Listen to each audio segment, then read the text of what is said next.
Hi, in today's tutorial, I'm going to show you how to edit the text on the Clipchamp application. So first of all, of course, if you have the Clipchamp application on your PC, download it already, this will be great. But of course, if you don't have it, you will have to go and download it. Of course, with whatever browser you're using, just go and type download Clipchamp, and you will be able to go and start working with it.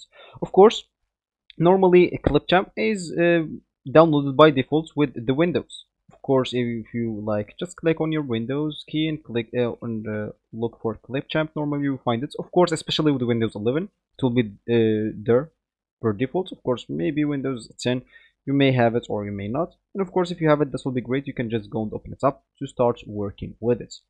So of course, let's just wait until it's opened. And here we are. Here of course you will be able to start create a new video or even record something with it if you want. Of course there is some plans if you want to subscribe with them. It will give you more features, and of course you will have to log in into your account. If you don't have an account, you'll have to go and create one. So now I'd like to click at create a new video, and here I'm just going to import a simple video. Let's say an example this one.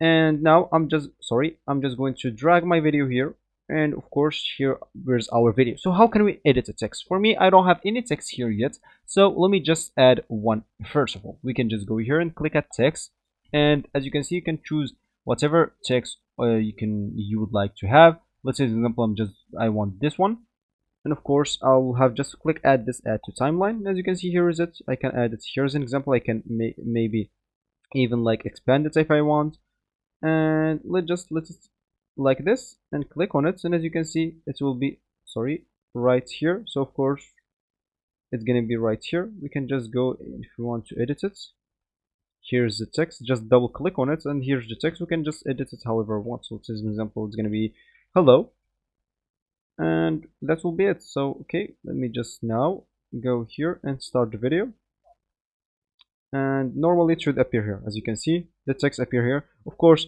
those as you can see, the text is just glitching because I choose the glitch. Of course you can choose the normal one if you want. So this will be actually for this tutorial. I hope you like it. Thank you guys for watching, and goodbye.